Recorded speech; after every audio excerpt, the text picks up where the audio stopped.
कक्षा 6 विज्ञान के नोट्स के लिए आपको प्ले स्टोर में जाना है। प्ले स्टोर में आपको सर्च करना है विदिशा क्लासेज। इसके बाद मेरा ऐप आपको दिखाई देगा, उसे आपको डाउनलोड करना है।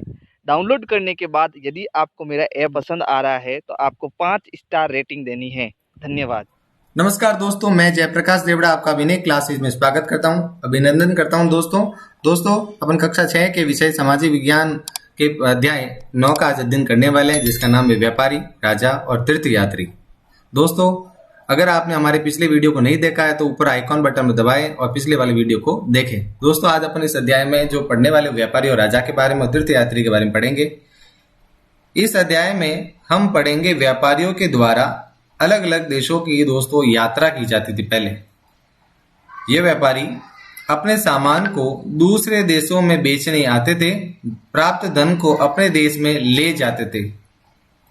आज हम इस अध्याय में व्यापारी के द्वारा जो सामान बेचा जाता था उसके बारे में अध्ययन करेंगे। दोस्तों, हमने पिछले अध्याय में खुदाई से प्राप्त बर्तनों के बारे में पढ़ा था। यह खूबसूरत बर्तन खास तौर पर इनकी कटोरियां, थालियां खुदाई में किस उपमहाद्वीप से प्राप्त हुई है, इसके बारे में भी अध्ययन करेंगे। दोस्तों सवाल ये उठता है कि ये बर्तन यहाँ कैसे पहुंचते थे। तो दोस्तों, ये अनुमान लगाया जाता है कि व्यापारी ही इन सामानों को दूसरे देशों से लाते थे। अब बात करते हैं दोस्तों, ये व्यापारी सामान को एक स्थान से दूसरे स्थान पर कैसे पहुंचाते थे, किस मार्ग से होकर ये यात्रा करते थे, है ना। और इन व्यापारियों के साथ में कुछ तीर्थ यात्री भी अपनी जिज्ञासाओं को शांत करने के लिए, अपने अध्ययन को आगे बढ़ाने के लिए दूसरे देशों की यात्रा पर आते थे, है ना। तो हमारे देश में भी बहुत सारे देशों के यात्री यहाँ आए, इटली से भी आए, रोम से भी आए दोस्तों, है ना, चीन से भी आए दोस्तों, है ना। तो ये सारे यात्री हमारे देश में आए हैं। उन्होंने अपने यात्रा वृत्तांत में, अर्थात ये आकर इन्होंने जो यात्रा यहाँ की उसको यात्रा वृत्तांत एक किताब में लिखा, है ना। और इन किताब में ये बातें सच साबित होती हैं कि उस समय के राजा, उस समय के व्यापारी क्या कार्य करते थे, जनता क्या कार्य करती थी, कैसे जनता पर, है ना, राजा शासन करता था। ये सारी जानकारी हमें विदेशी यात्रियों के यात्रा वृत्तांत से ये जानकारी मिल जाती है प्यारे दोस्तों। अब बात करते हैं दोस्तों आगे, भारत के प्रसिद्ध क्षेत्र उस समय के कौन कौन से थे, है ना। तो देखिए दोस्तों, दक्षिण भारत में सोना, मसाले, खास तौर पर काली मिर्च, है ना, कीमती पत्थरों के लिए प्रसिद्ध था। अतः कहें तो अपना भारत का जो दक्षिण है, साउथ वाला हिस्सा, उस समय काली मिर्च के लिए, सोना चांदी, है ना, मसाले के लिए उस समय और कीमती पत्थरों के लिए उस समय प्रसिद्ध था। काली मिर्च की रोमन साम्राज्य में इतनी मांग थी कि इसे काले सोने के नाम से भी जाना जाता है। अर्थात जो रोम साम्राज्य था, रोमन साम्राज्य, है ना, यूरोप का रोमन साम्राज्य था, उस समय भारत की जो काली मिर्च है उसकी ज्यादा डिमांड करता था। इस वजह से वहां के लोग हमारे काली मिर्च को, है ना दोस्तों, काला सोना कहते थे। व्यापारी इन सामानों को समुद्री जहाजों और सड़कों के द्वारा रोम पहुंचाते थे। यहाँ के व्यापारी इन सामानों को सड़कों के माध्यम से तो पहुंचाते थे, बाद में जब वो रोम पहुंचाते थे, लेकिन सबसे पहले समुद्र के रास्ते से वो सामान को लेके जाते थे। तथा ये अनुमान लगाया जाता है कि उस समय भारत के रोम साम्राज्य से अच्छे संबंध थे, व्यापारिक संबंध थे अच्छे, तभी तो व्यापार होता था दोस्तों। समुद्र के तट से लगे राज्य, अर्थात कौन कौन से हमारे भारत के ऐसे राज्य है जो समुद्र से लगे हुए थे। भारतीय उपमहाद्वीप के दक्षिणी भाग में बड़ा प्रदेश है, दक्षिणी भाग, इस भाग में पहाड़ है दोस्तों, पठार है, नदियों के मैदान है दोस्तों। नदियों के मैदानी भाग में कावेरी नदी का मैदान सबसे उपजाऊ था दोस्तों। अर्थात जहाँ कावेरी नदी आकर अरब सागर में जाकर गिरती थी, इस वजह से उस समय यहाँ दोआब क्षेत्र था। दो नदियों के बीच की भूमि को दोआब कहते दोस्तों। इसलिए यहाँ जो मैदान बनता था नदियों के द्वारा, वो क्या था दोस्तों, उपजाऊ था दोस्तों, है ना दोस्तों। उस समय अधिकतर व्यापार, उस समय कृषि वगैरह अच्छी होती थी उस समय। इस मैदान के क्षेत्र में रहने वाले राजा, सरदार मतलब जमींदार के राज्य समृद्ध और शक्तिशाली राज्य हुआ करते थे। उस समय वहां चोल, चेर और पांड्य राज्य, दोस्तों उस समय के जो प्रसिद्ध या शक्तिशाली जो राज्य थे वो उस वंश के थे, चोल, चेर और पांड्य राज्य हुआ करते थे दोस्तों। इनके बारे में भी आज अध्ययन करेंगे प्यारे दोस्तों। चोल और चेर और पांड्य राज्य के बारे में बता देता हूं दोस्तों आपको। यह राज्य लगभग 2300 साल पहले भारत के शक्तिशाली राज्य हुआ करते थे। इन राज्यों के अपने अपने सत्ता के केंद्र थे, अर्थात अपने अपने राज्य में ये लोग शासन करते थे, है ना। यहाँ ये शासन करने का कार्य करते थे। उसमें चोलों का मुख्य बंदरगाह, बंदरगाह मतलब पतन, पतन का अगर कहीं पूछे आपको, पतन का अर्थ होता है बंदरगाह, है ना, जहां पर समुद्री मार्ग से जो जहाज आते हैं वो वहां आकर रुकते हैं, है ना, एक तरह से स्टेशन था वो, है ना। तो जो चोलों का जो मुख्य बंदरगाह था उसका नाम था कावेरी पट्टनम। देखो दोस्तों, कावेरी पट्टनम का नाम लिया, अर्थात एक नदी है और एक पतन है, इसलिए इसका नाम पड़ा कावेरी पट्टनम। तथा पांडी की राजधानी उस समय मदुरै थी। देखिए दोस्तों, मैं आपको एक और एक्स्ट्रा जानकारी देता हूं कि जो मदुरै थी राजधानी, वहां एक मंदिर बना हुआ जिसका नाम है मीनाक्षी मंदिर। दोस्तों आज भी है, बहुत प्रसिद्ध मंदिर है, आप जरूर जाइएगा एक बार। अब बात करते हैं आगे। इन राज्यों के शासक अपनी जनता से कर के बदले उपहार लिया करते थे, अर्थात उनको टैक्स में क्या चाहिए दोस्तों, अर्थात चोर चेर और पांड्य राज्यों को टैक्स के बदले में उपहार चाहिए थे। अगर कोई भी यात्री इनके राज्य से होकर निकलेगा या गुजरेगा तो इन्हें टैक्स के बदले में उपहार देना पड़ेगा, है ना, जो कीमती होना चाहिए।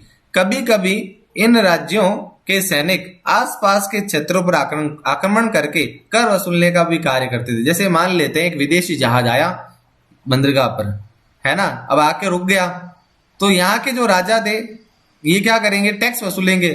लेकिन जब टैक्स नहीं मिलेगा तो ये अपने सैनिक अभियान अर्थात सैनिकों को यहाँ पर अटैक करने के लिए भेजेंगे, और जब ये जहाज के व्यापारी इनसे हार जाएंगे तो इनसे ये जो सामान लूटा जाएगा, और ये सामान आधा सैनिक अपने पास रखते थे और आधा जो सामान है, जो कीमती पत्थर है, सोना है, चांदी है ना, बहुमूल्य जो पत्थर है, वो हीरे जवाहरात अपने राजा को सौंप देते थे, जिससे राजा की शक्ति में क्या होती थी दोस्तों, वृद्धि होती थी, समृद्धि होती थी।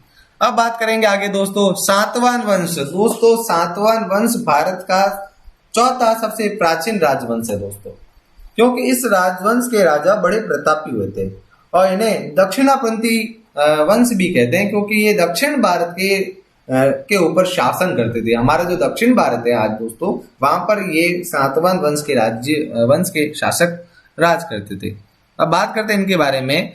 चोल चेर और पांड्य राज्यों के बाद 200 वर्षों बाद सातवाहन वंश की शक्ति में वृद्धि हुई। सातवाहन वंश, इस वंश का सबसे प्रतापी राजा दोस्तों गौतमी पुत्र सातकर्णी था। दोस्तों गौतमी पुत्र सातकर्णी, अर्थात इनकी माता का नाम गौतमी था, इस वजह से इनके वंश के नाम पर इनका नाम पड़ा गौतमी पुत्र सातकर्णी।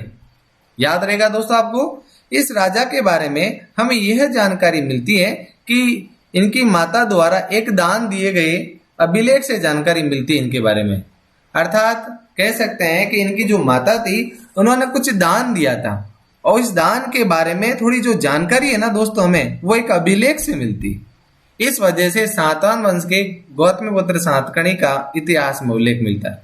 उस समय के राजा और इस वंश के शासक दक्षिणापंथ के स्वामी कहलाते थे, अर्थात दक्षिण भारत के स्वामी कहलाते थे दोस्तों, स्वामी। अब बात करेंगे बौद्ध धर्म का प्रसार। दोस्तों बौद्ध धर्म महात्मा बुद्ध द्वारा स्टार्ट किया गया था।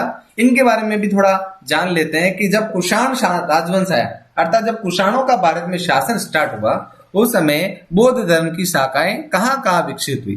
कुषाण राज्य का सबसे प्रसिद्ध राजा कनिष्क था। कनिष्क, आपने नाम सुना होगा, कनिष्क कुषाण वंश का राजा था। ये सबसे प्रसिद्ध था क्योंकि इसके पास में दोस्तों 9 कह सकते हैं समुद्री सेना थी, जो जल सेना थी एक तरह से, अर्थात कि सबसे पहले अगर बात करें, किसी राजवंश के पास में ऐसी समुद्री सेना नहीं थी। ये पहला शासक था जिसके पास में समुद्री सेना थी दोस्तों। इसमें करीब कह सकते हैं इसने करीब 1900 साल पहले शासन किया। 1900 साल पहले उसने एक बौद्ध संगीति या सम्मेलन का भी आयोजन करवाया था अपने शासन के समय, अर्थात महात्मा बुद्ध के मृत्यु के बाद में जो 4 संगीतियां हुई थी, 4 संगीति का मतलब है बौद्ध सम्मेलन हुए थे, उसमें से जो तीसरा जो सम्मेलन था वो कनिष्क ने करवाया था, है ना, कुंडल गांव में। इस सम्मेलन में इकट्ठा होकर विद्वान क्या करते थे दोस्तों, विचार विमर्श करते थे, भगवान बुद्ध के बारे में और उनके जीवन के बारे में चर्चा करते थे। देखिए दोस्तों, मैंने यहाँ 2 फोटो लगा रखी है। ये उस समय देखो मथुरा और पेशावर की मूर्ति कला का ये उत्कृष्ट उदाहरण आपके सामने प्रस्तुत किया। अर्थात अगर कनिष्क के समय मथुरा और पेशावर, है ना, और तक्षशिला बहुत ही ज्यादा दोस्तों मूर्ति कला के अच्छे केंद्र हुआ करते थे, है ना, और समृद्ध नगर थे। इस वजह से भारत को, है ना दोस्तों, पहला मूर्तिकला कहें या चित्रकला का जनक भी कहते हैं भारत को। सबसे पहले यहाँ के शासकों ने ना, यहाँ के चित्रकारों ने चित्र के रूप में मूर्तियां बनाई दोस्तों, मूर्तिकारों ने, है ना। तो मथुरा और पेशावर की मूर्तियां उस समय बनाई गई और आज भी खुदाई से हमें प्राप्त होती है। और दोस्तों एक और विशेषता यह है कि महात्मा बुद्ध के समय जो शासक हुए थे, जैसे अजात शत्रु है, बिंबिसार है, बिंदुसार है, अशोक सम्राट है, इन शासकों ने दोस्तों महात्मा बुद्ध की सोते हुए प्रतिमा अर्थात लेटी हुई प्रतिमा बनाई। लेकिन दोस्तों जब है ना कनिष्क का शासन आया और कनिष्क के बाद में जो भी शासक बना, उन्होंने महात्मा बुद्ध की खड़ी मूर्ति बनाना स्टार्ट करवाया।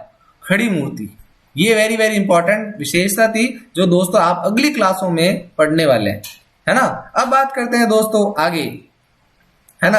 आपके सामने फिर एक चित्र प्रस्तुत हो गया प्यारे दोस्तों, प्यारे रसगुल्लो, इस चित्र को भी है ना ध्यान से देखना। इस चित्र में आपको एक बोधि वृक्ष नजर आएगा, बोधि वृक्ष अर्थात कह सकते हैं कि जहां महात्मा बुद्ध को ज्ञान की प्राप्ति हुई थी, वैशाख पूर्णिमा के दिन पुनपुन नदी के किनारे है ना, साल वृक्ष के नीचे जो ज्ञान की प्राप्ति हुई थी 36 वर्ष की आयु में, है ना, वो बोधि वृक्ष आज इस चित्र में आपको दिख रहा होगा, है ना प्यारे दोस्तों। बता रहा हूं मैं आपको ये चित्र कहाँ है। देखिए दोस्तों ये चित्र ये रहा और इस चित्र में ये रहा बोधि वृक्ष। ये बोधि वृक्ष आपको नजर आ रहा होगा और इस वृक्ष के नीचे ही महात्मा बुद्ध बैठे हैं और उन्हें ज्ञान की प्राप्ति होती। अब बात करते हैं कनिष्क के समय बौद्ध धर्म की एक शाखा महायान शाखा का जन्म हुआ, अर्थात कह सकते हैं कनिष्क के समय जब उसने एक तीसरी बौद्ध संगीति सम्मेलन का आयोजन किया तो बौद्ध धर्म की एक शाखा का जन्म हुआ जिसका नाम था महायान।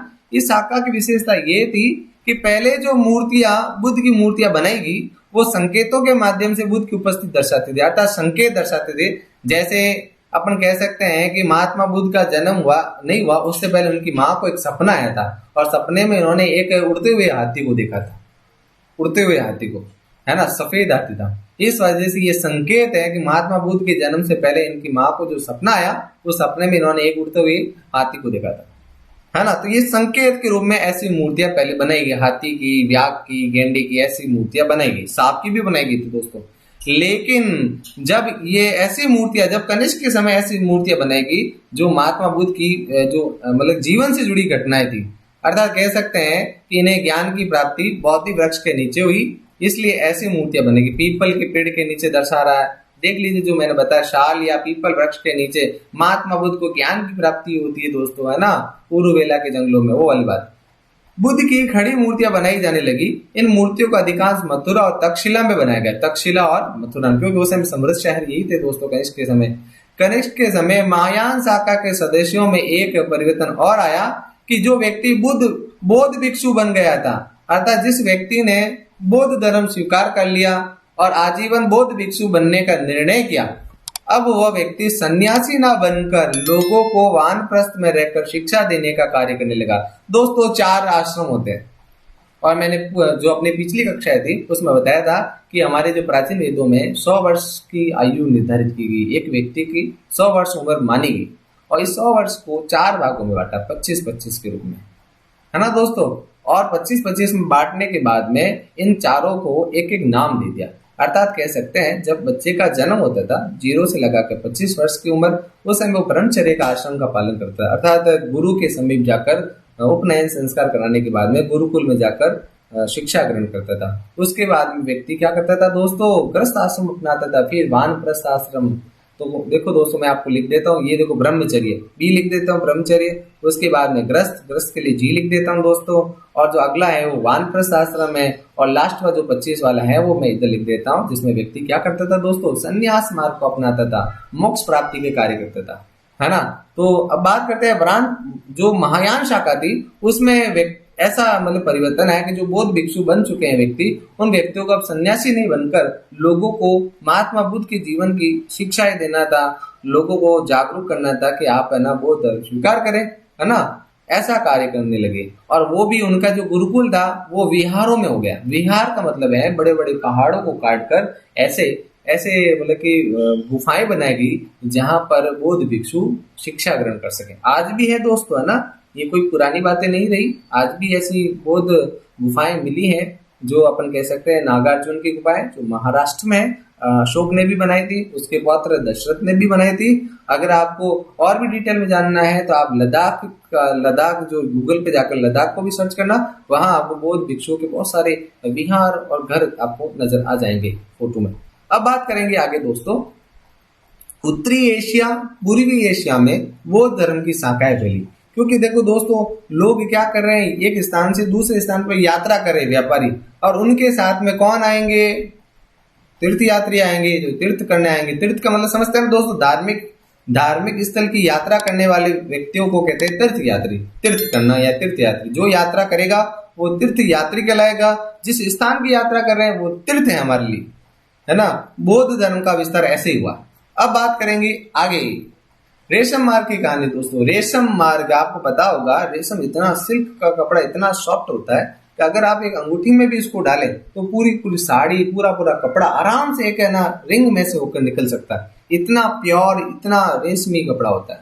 अब बात करेंगे ये रेशम की कहानी या रेशम मार्ग की कहानी क्या है ना दोस्तों। जो हमारा जो पड़ोसी जो देश है चीन, उसने अपने यहाँ रेशम के कीड़े पाले, उनसे रेशम प्राप्त किया, और कई वर्षों तक दुनिया के सामने आने तक ने दिया कि हमने इतनी बड़ी मतलब कि कपड़े की खोज कर ली है जो इतना कोमल है, और वो किससे प्राप्त किया जा रहा है, रेशम के कीड़ों से प्राप्त किया जा रहा है।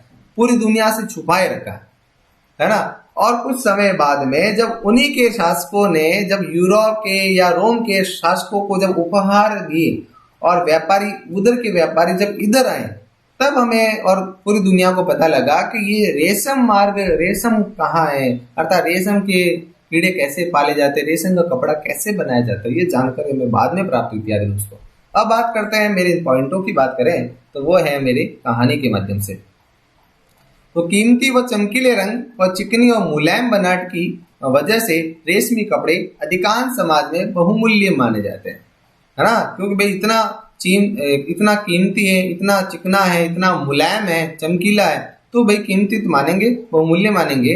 रेशमी कपड़ा तैयार करना एक कठिन प्रक्रिया है बहुत दोस्तों। कीड़े पालने पड़ते हैं, कीड़े तितली की जैसे होते हैं, और रेशम के कीड़े से कच्चा रेशम निकालकर सूत कटाई होती है, अर्थात उनकी सूत कटाई होती है, फिर उसे कपड़ा निकाला या बुना जाता है। और रेशम बनाने की तकनीक का आविष्कार सबसे पहले दोस्तों चीन में 7000 साल पहले हुआ था, लेकिन दुनिया से छुपाए रखा, है ना।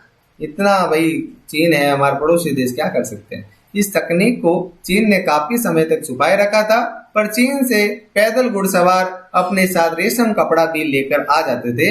इस कारण उत्तर हिमालय का ये रास्ता रेशम मार्ग के नाम से प्रसिद्ध हुआ।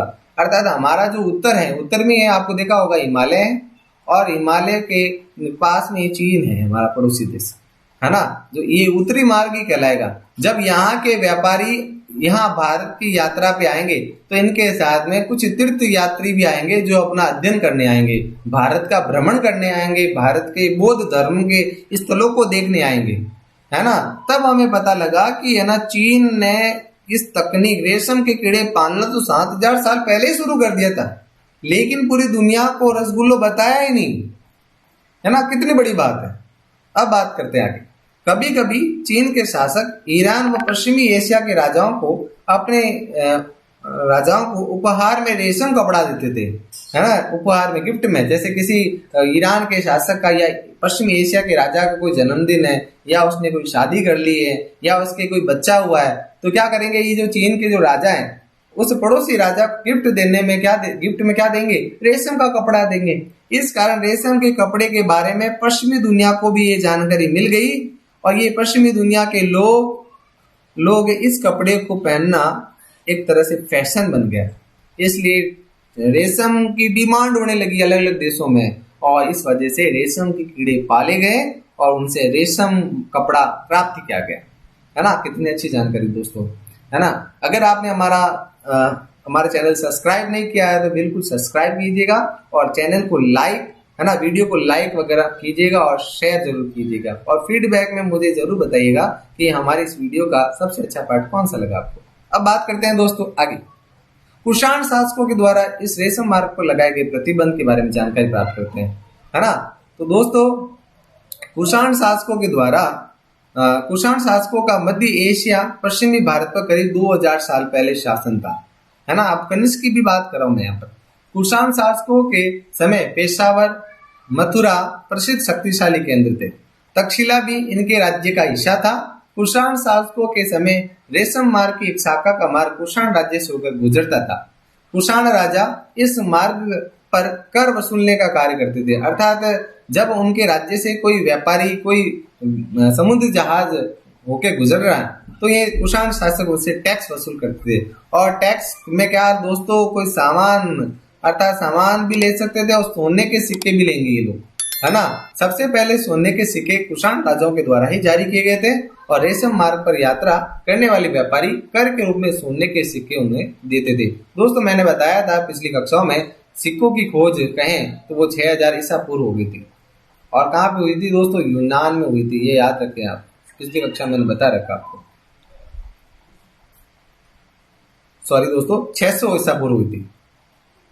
अब बात करेंगे तीर्थ यात्रियों का विवरण, अर्थात तीर्थ यात्री। देखो दोस्तों, एक स्थान से दूसरे स्थान तक यात्रा करना, ये तो हमारे आपको पता होगा यात्रा ही कहलाता है। लेकिन जब अपन एक स्थान से दूसरे स्थान पर किसी धार्मिक स्थान की यात्रा करते हैं, धार्मिक, तो वो एक तरह से धार्मिक यात्रा होगी, है ना।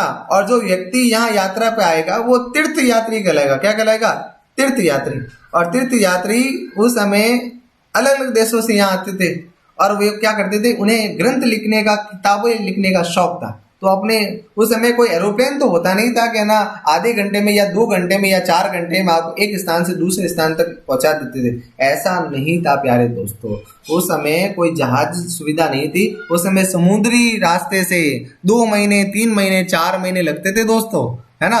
तब तक क्या करेगा व्यक्ति, कोई है ना क्रिकेट का खेल तो खेल नहीं सकता, इसलिए व्यक्ति क्या करते थे, अपने साथ में किताबों पर, पोथियों पर, पांडुलिपियों पर अपने यात्रा के बारे में लिखते थे, है ना। तो उन्होंने अपना यात्रा का विवरण उन किताबों में लिखा है दोस्तों, और जो हमें आज भी प्राप्त होता है। अब बात करते हैं इनकी। व्यापारियों के साथ कुछ तीर्थ यात्री भी अपनी जिज्ञासा को शांत करने के लिए एक स्थान से दूसरे स्थान पर यात्रा करते थे, है ना। अब बताऊंगा मैं आपको कौन कौन से चीनी यात्री हमारे भारत की यात्रा पे आए हैं। ह्वेनसांग भी आता है, फाहियान भी आता है। बेचारे फाहियान के साथ में जो घटता है ना दोस्तों, वो आप अगली कक्षा में पढ़ेंगे 7th क्लास में, है ना। हमारे राजस्थान में भी आता है दोस्तों, भीलमाल में भी आता है। भीलमाल को पीलो मौली भी बोलता है। इसकी पिटाई भी होती है ना दोस्तों। इसकी पेटी को भी ना छीना जाता है। उस समय भीलमाल, भीलों की भील यहाँ लोग ज्यादा रहते थे कबीलों में। तो जब फाहियान यहाँ आएगा तो भील लोग क्या करेंगे, उसको खाने के लिए इसी को है ना भोजन बनाने की कोशिश करेंगे। इसको बड़े पात्र में डालेंगे, है ना, गर्म पात्र डालेंगे, इसको पानी डालेंगे, इसके ऊपर सब्जी काटेंगे और एक तरह से इसका सूप बनाने की कोशिश करेंगे।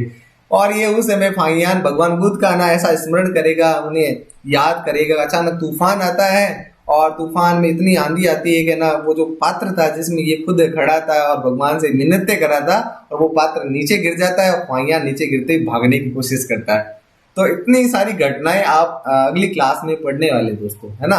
अब मैं उन्हीं के बारे में थोड़ा थोड़ा ध्यान आपको लगवा देता हूँ। चीनी यात्री फाहियान। चीनी यात्री करीब 1600 साल पहले भारत की यात्रा पे आए थे, है ना। क्या नाम है? फाहियान। याद रखें क्या दोस्तों, ये भारत की यात्रा पे कब आया था चीन से? 1600 साल पहले। इसके बाद में जो व्यक्ति आया था उसका नाम था ह्वेनसांग। क्या आया था? ह्वेनसांग। ये भी चीनी यात्री था और ये फाहियान के 2 साल बाद में, अर्थात सॉरी 2 साल बाद कह सकते हैं, ये टाइम पीरियड सही है। ये चीनी यात्री भारत करीब 1400 साल पहले, 1400 साल पहले भारत की यात्रा पे आया था। ये समुद्री भाग से वापस चीन लौटा था और ये एक तरह से चोरदार व्यक्ति है। क्यों? क्योंकि ये भारत की यात्रा पे जरूर आया और हमारे भारत के ऐसे कीमती पत्थर, सोने, चांदी, लकड़ी की बनी महात्मा बुद्ध की मूर्तियां और 600 से अधिक पांडुलिपियां अपने साथ चीन ले गया, है ना। हमारी विरासत आप लेके चले गए, है ना। तभी तो चीन कहता है कि ना हमारा, है ना, चीन, महात्मा बुद्ध हमारे देश में जन्मे थे और हमारे देश के लिए इन्होंने कुछ किया था। दोस्तों हमारा भारत सबसे पहले ना विश्व गुरु था। हमारे यहाँ ही है ना दोस्तों ज्ञान की प्राप्ति सब, है ना, महात्मा बुद्ध को हुई थी, महावीर स्वामी को हुई थी, आदिनाथ वगैरह ऋषभ देव को हुई थी, है ना दोस्तों। तो अपना देश दोस्तों विश्व गुरु था और है और रहेगा भी दोस्तों। अब बात करेंगे आगे। और देखो ये चीनी यात्री ह्वेनसांग अपने साथ में सोने, चांदी, लकड़ी की बनी मूर्तियां जो महात्मा बुद्ध की थी, लकड़ी की बनी हुई, और 600 से अधिक पांडुलिपियां अपने साथ चीन ले गया। इसके बाद बहुत सारे चीनी यात्री भारत की यात्रा पे आए थे तथा भारत के ज्ञान को प्राप्त करने के लिए नालंदा उस समय सबसे बड़ा केंद्र हुआ करती थी शिक्षा का। तक्षशिला विश्वविद्यालय में अध्ययन करने के लिए देश विदेश से छात्र भारत आया करते थे, है ना। तभी तो इनको है ना इतना अच्छा ज्ञान यहाँ से मिला और उन्होंने अपनी किताब सीयू की वगैरह उसमें लिखा इन्होंने, तभी तो हमें आज जानकारी इनकी किताबों से मिलती है दोस्तों। अब बात करेंगे मथुरा से प्राप्त भगवान बुद्ध की मूर्तियां, है ना। मथुरा उस समय कुषाणों के समय, है ना, मथुरा क्या थी दोस्तों, मूर्ति कला का केंद्र थी। मूर्ति कला का केंद्र थी कौन, मथुरा, है ना। भगवान बुद्ध की यहाँ मूर्तियां मिली है। भक्ति की शुरुआत इन्हीं दिनों में देवी देवताओं की पूजा का प्रचलन शुरू हुआ। जब मथुरा में मूर्तियां बनाई गई, मूर्तियां महात्मा बुद्ध की, उसी टाइम पीरियड के साथ में भक्ति परंपरा की शुरुआत हुई। लोग मतलब कि भगवान को प्राप्त करने के लिए भक्ति का मार्ग अपनाने लगे, है ना। उस समय कहें तो भगवान शिव की, विष्णु की और माँ दुर्गा की पूजा भक्ति हुआ करती थी और लोग इनके अनुयायी ज्यादा थे। देवी देवताओं की पूजा भक्ति परंपरा के अनुसार की जाती थी। भक्ति परंपरा उस समय लोकप्रिय परंपरा बन गई। भक्ति का मार्ग सबके लिए खुला था, चाहे गरीब हो, चाहे अमीर हो, रसगुल हो, या बूढ़ा हो या बच्चा हो, सबके लिए भक्ति का मार्ग खुला था। देख लीजिए दोस्तों, ये उस समय का एक विहार का चित्र भी हो सकता है ना, जो मैंने यहाँ लगवा रखा है ना। यहाँ पर बौद्ध भिक्षु मथुरा में से प्राप्त हुआ दोस्तों। मथुरा में देखो भगवान श्री कृष्ण से जुड़े हुए बहुत सारे स्थल भी है ना, और जैन धर्म बौद्ध धर्म का भी ये केंद्र रहा इस वजह से। और देख लीजिए जैन धर्म बौद्ध धर्म का क्यों कह रहा हूँ, तो कुषाण शासक कनिष्क ने अपनी तीसरी राजधानी मथुरा को बनाया था, है ना। इस वजह से बहुत सारी मूर्तियां जो महात्मा बुद्ध की खड़ी मूर्तियां वो हमें यहीं से भी प्राप्त होती है। अब बात करते हैं आगे दोस्तों।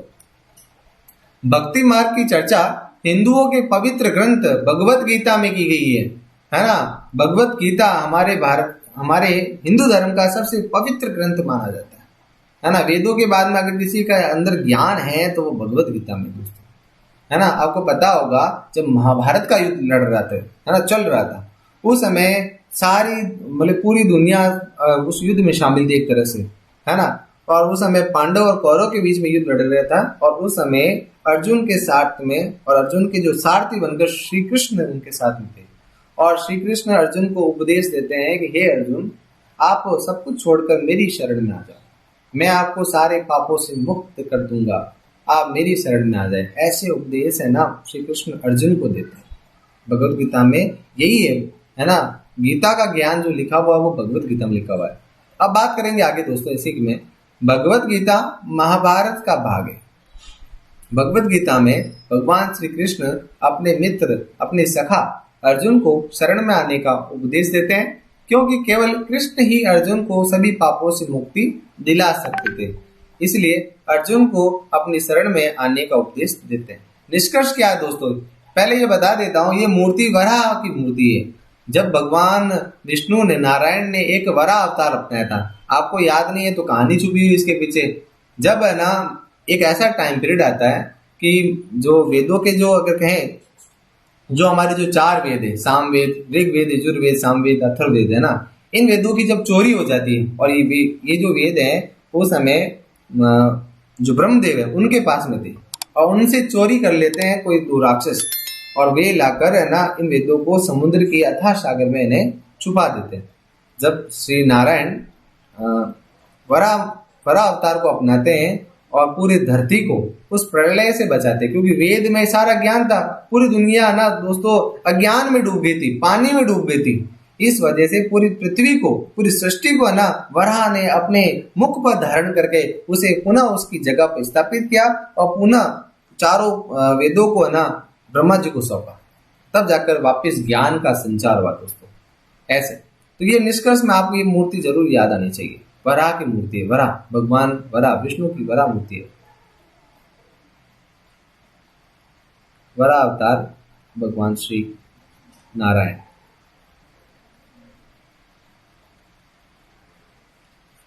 देखिए, भक्ति मार्ग को अपनाने वालों का ये मानना था कि अगर आराध्य देवी देवताओं की सच्चे मन से पूजा की जाए तो वे उन्हीं रूप में दर्शन देंगे। उन्हीं रूप में क्या देंगे दोस्तों? दर्शन देंगे, जिस रूप में उनके भक्त अपने प्रभु को देखना चाहते थे। देवी देवता किसी भी रूप में हो सकते हैं, इसलिए उस समय के कलाकारों ने देवी देवताओं की मूर्तियां बनाना शुरू कर दिया, जो आज भी खुदाई से हमें प्राप्त होती है। भक्ति परंपरा ने हमें चित्रकला, शिल्पकला, स्थापत्य कला में हमें अपनी अभिव्यक्ति की प्रेरणा दी। दोस्तों, अभिव्यक्ति का मतलब है मन के अंदर जो विचार चल रहे हैं उन विचारों को एक रूप दे देना। कलाकारों ने यही किया। उस समय के कलाकारों ने, मूर्ति कलाकारों ने यही रूप दिया कि मेरे अंदर भगवान श्री कृष्ण की जो प्रतिमा मेरे मन में, मैंने जिस रूप में भगवान श्री कृष्ण की पूजा की, उसी रूप में मैंने उनकी मूर्ति बना दी। ये हमारी अभिव्यक्ति का माध्यम है। और आज जो मैं आपको वीडियो बनाकर अपनी बात समझा रहा हूं, ये भी मेरी अभिव्यक्ति का माध्यम है। दोस्तों, भाषण और अभिव्यक्ति की जो स्वतंत्रता है हमारे संविधान में दी है, वो प्रत्येक व्यक्ति को दी है। इस वजह से मैं अपनी अभिव्यक्ति का माध्यम इस इंटरनेट के माध्यम से आप तक पहुंचा रहा हूं। ठीक है दोस्तों, तो दोस्तों आज की क्लास इधर ही समाप्त हुई। आप हमारी वीडियो को जरूर लाइक कीजिएगा, शेयर कीजिएगा और हमारे चैनल को सब्सक्राइब कीजिएगा, है ना दोस्तों। Thank you. कक्षा 6 विज्ञान के नोट्स के लिए आपको प्ले स्टोर में जाना है। प्ले स्टोर में आपको सर्च करना है विदिशा क्लासेज। इसके बाद मेरा ऐप आपको दिखाई देगा, उसे आपको डाउनलोड करना है। डाउनलोड करने के बाद यदि आपको मेरा ऐप पसंद आ रहा है तो आपको 5 स्टार रेटिंग देनी है। धन्यवाद।